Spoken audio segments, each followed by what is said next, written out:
Hello once again to Panter TV. Today I'm with Mr. Castro. The last post Mr. Castro made was actually regarding the wake up of Africa. But today I'm here to talk to Mr. Castro to know what are the routine or what are the ways Mr. Castro has put in for Africa to be a developed or Africa youth to be wake up. So if you are watching us, you're watching Panter TV.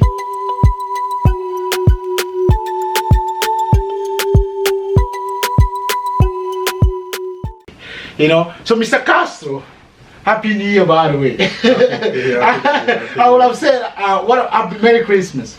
Yeah, Merry. There's a question about it also. Okay? Oh, really? Very something that we need to also discuss about this another time if you have time. I do have time because today I wish you Merry Christmas and Happy New Year, and you're telling me something. So, what you want to talk about?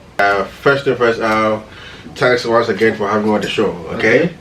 I think it's been a long time so far. I think I've been busy and all that. Yes. So I've not been like I don't have any time for me to be here. But today, me being here is something that I'm very happy about. Okay, about the Christmas you said right now. Christmas is something that I'm not sure. You started again. You first say Africa needs to wake up, and now it's about the Christmas. So elaborate on that. What do you mean by about the Christmas? What Christmas is something that Africa we don't want to learn about it very well. First. Okay. Why do I say that? Okay. First, Christianity, okay, is based on white people. It's a white religion.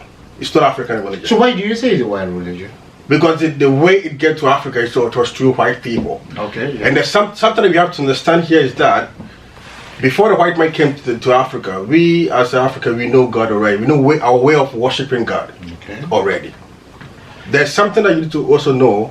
There's difference between religion and spirituality. Spirituality is a way one is using to how to get in touch with the Creator. That's spirituality. And our forefathers know all this thing way back, years ago, centuries. They know how they connect with the Most High.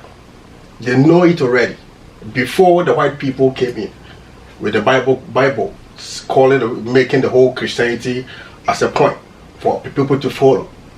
But here's the situation: we as a black people, okay, we left our way of worshiping. We had made the white religion, and these white people are people in a way that they put us in slavery for years. Put it this way: 400 years. 400 years in slavery. And these same people came with the Bible. Take the Bible, read it, okay? And there's a place up there whereby you can get there and have fun. And you can get to see this place unless you're dead. Okay, so before once you have to see the place, you need to die first. But here's the question. If we talk about the heaven as a whole, heaven is also another point that is something that we can also discuss about it. But let me come back to your question about the Christmas. The Christmas. Yeah, the Christmas. The Christmas is a Roman celebration, the Roman Empire. Okay, in the centuries. Okay, the Christmas is a day of worshiping the sun. Okay, people that know, if you do your research very well, you get to know what this information. Okay, is the day of 25th. Let me just put this challenge out there. Any Christian, okay, who can give me a single verse in the Bible that says we should worship, we should celebrate 25th December as a Christmas, as a birth of Christ. Any Christian who can give me this kind of verse, okay, I will stop talking about all this religion issue. So you mean that in the Bible there's no place where they say Christmas? There's because what I'm saying is because the last post you made, I read all of my comment, but I cannot remember it right now because I'm sitting with you, which is the reason why you're here. So Mr. Castro, you grew up in a Christianity. What makes you think that Christmas is not a holiday for somebody to celebrate? Because first and first, it's not in the Bible. According to Christian home, we all believe that everything we're supposed to believe is supposed to come from the Bible. For the Bible is the way of life according to Christianity. So anything outside the Bible is like something that is not accepted. Now look at something here. If you read the Bible very well about Jesus Christ, 25th December as a Christmas, it's not in the Bible. Read from head to toe, New Testament, you're not going to see nothing like that. Why? Why do you celebrate it? This celebration is done way back in the Roman Empire. That's the way of worshiping the sun, worshiping some gods, the sun gods. Okay, that's the way of worship that particular day. And also, if I bring history into this conversation, Jesus Christ is not the only person that was born in 25th. If you go to India, India people believe they are gods, which called the Buddha and those stuff. They were born in the same 25th December. Horus in Greek. Yeah. That god was also born in 25th December. The same 25th December. And also the same history, the same typology, everything the same. So if you look at it very well, 25th December is not something like it's basically for only Jesus. It's for like some people, some ghosts birthday. God's birthday. So if some Christian back home or some individual back home will ask you, all right, like, what day do you think Jesus Christ was born? Jesus Christ, nobody can tell. According to the Bible, it was winter. Okay, I think it was during the snowy time. Okay, that's when according to the Bible, Jesus Christ was born that day. But we don't know the exact date. So maybe that's why they said 25th December. So why 25th? Why not January? Why not the 1st December? Why not the 2nd December? Why not 30th December? Why 25th? So these are certain things that you need to ask yourself. The 25th stands for something serious. People don't know. They are worshiping something they don't even know. Okay, so wait. So according to your own historical belief, you believe that Jesus Christ was not born 25th of December? Nowhere in the Bible. Nowhere in the Bible, because you read the Bible. Yes, nowhere in the Bible. Jesus Christ. I know individuals back home that read the Bible will be saying, yeah, it might be right. So what other question I want to ask? Because a lot of us, a lot of Christian people have been watching this white Jesus. How do you think Jesus Christ look like? Well, Jesus Christ, personally, for me, okay, per my research about Jesus Christ. Jesus Christ, according to the Bible, is from where? From Israel, right? Jesus Christ from Israel. And the name Jesus Christ is even have a question. The name Jesus Christ. If you look at Jewish concept, the Jews, okay, in the Hebrew alphabet, they don't have a letter J. Okay, no letter J is in the Hebrew alphabet. Okay, so if you look at the very well through the translation, they came up with Jesus Christ, and the name Jesus Christ was brought up by a council, a Christian council, in the early, was it in the ancient days.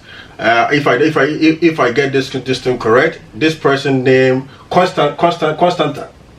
Constantine was the head, okay, who brought this name out, Jesus Christ. This is what the situation. They group in a Christian council, okay, they set up a meeting, they think about what kind of name they should supposed to give to this God. They brought out the name Jesus. Jesus Christ is something that is not even in the Old Testament. If you read the whole Old Testament, there's nowhere you can find a name called Jesus Christ. There's nowhere in the Bible you're going to see Jesus Christ in the Old Testament. It came up with the New Testament, because the New Testament is a new way of slavery blacks, especially with the Africans. Because if you look at very well, if you go back to Jews, the Israelites, they don't believe in the New Testament. Why? Have you asked them why these people don't believe? Why? Because they know that this book is not from them. The name in there, whatever written in the book, is not from them. So in that case, some people just invented it. They invented that book, that New Testament. So they invented the individualism. They invented this New Testament for us, especially the black people. Because look at something here. If you read the New Testament very well, there's something that you're going to see in there about hell, about heaven, about the way to sin, the way not to sin, and all kind of stuff. Those stuff you're going to see in the New Testament. First thing, who brought us the Bible was the white people. Yeah. When they came to slavery us, right? Yeah. For 400 years. Now, for instance, my country, okay? My country was a place whereby the slavery took place very well. It was the center of slavery. Yeah, Ghana. Right? Ghana was the center of slavery. I don't know if you've been in Ghana. There's a castle whereby they were keeping all the slavery people in the dungeons. So they'll bring them from Sierra Leone, Nigeria, Tanzania, all the blacks. They'll bring them at center in Ghana, close to the Atlantic Ocean. Yeah, the ocean. They'll put you in the dungeons. So when they put you in the dungeons, what happened? And I've been there before. I've been to the castle before. When I went there, where the people were sleeping, the dungeons, down there, right on top, there's a church. The white people were worshiping over there. Where our mothers and the fathers were down there suffering. Wow. So no, you try to go there one day, you're going to see this. If you go there, there's a church on top of it. And there's a small room contain about 3,300 people in a small room, women, men. Look at all the suffering were going down there. But these people were having church to upstairs with the Bible. So what do you think they are praising God about? Ask them. This is a question that as a Christian you need to ask yourself. Because if they know that there's a hell, why would they put pains to this kind of people? Killing them, throwing them in the sea, okay? Meanwhile, they hold the Bible. Bible talks about what? Sin. If you sin, you're going to hell. Yeah. So if they know that sin and hell exists very well for them, do you think they will do that kind of treatment? Do you think they will kill people like this?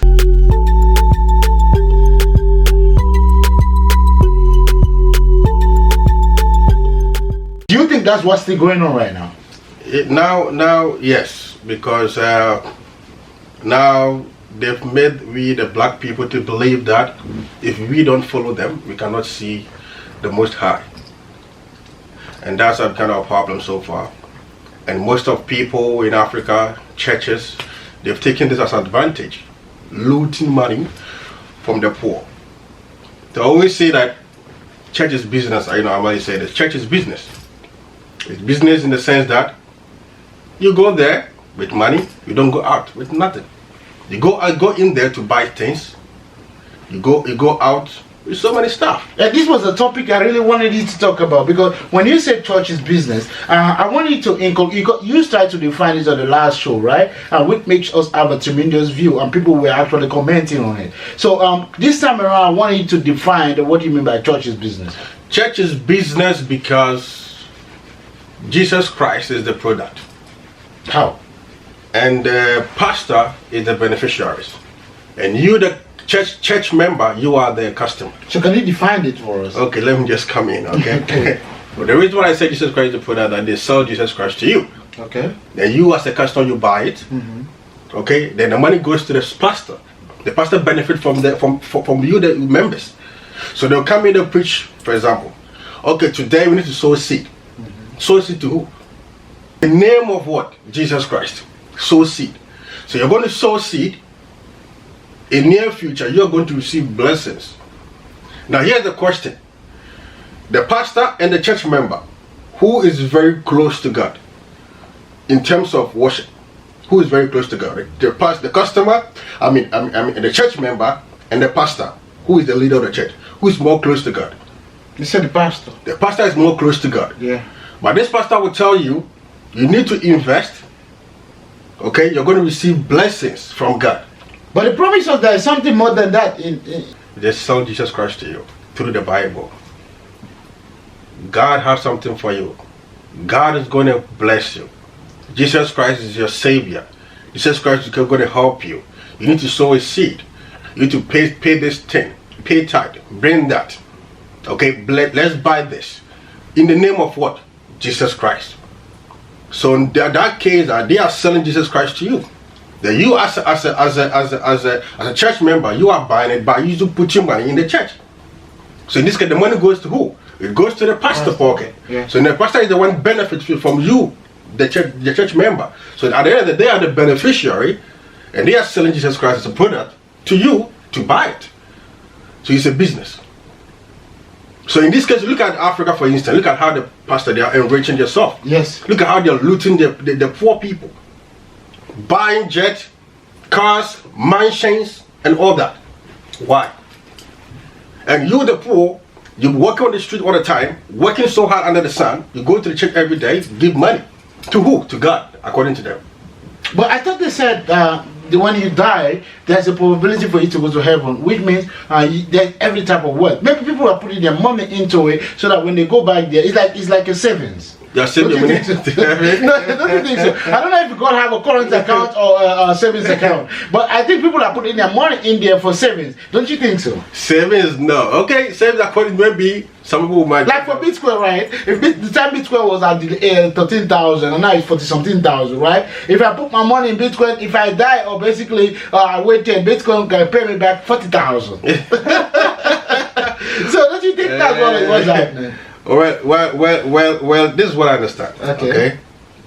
The church is doing this because the pastors are putting fear into the people's mind. Oh. How do you do that? And for you to impose fear is very easy. It's using the Bible. Go to the Bible, talk about hell. How hell is so hot. Hell is that. If you don't do this, you're gonna die. If you die, you're going to hell. If you do this, God is going to bless you. You're going to die, you go to heaven. Now, can somebody prove to me hell and heaven? Yeah, listen, I can prove it to you. When I was young, I'm a Muslim, by the way. Some people don't know that. Yeah. When I was young, they say the fire that we're using was quenched like 7 times. So for it not to have the kind of temperature it is, so you don't want to mess with this type of fire that is right now. That is quenched 7 times. So for me, I think I don't want to go to fire that is more than this one that I'm using to cook my food, that is hotter than this one 7 times. So I think that's the way. Okay, wait. You talk about hell. Yeah. That is not a proof. That's something that you are doing in your house, and somebody just told you that's how hell look like. Okay. But the person asked, have you been there before? There's a question that you're supposed to ask yourself all the time. Where you die, you're going to, and where you came from, nobody knows. Nobody knows answer to this question. Where you came from to this earth. Where you die, you're going to, nobody knows. Nobody on earth knows this. So, answer to this question. If you're watching Panter Se2.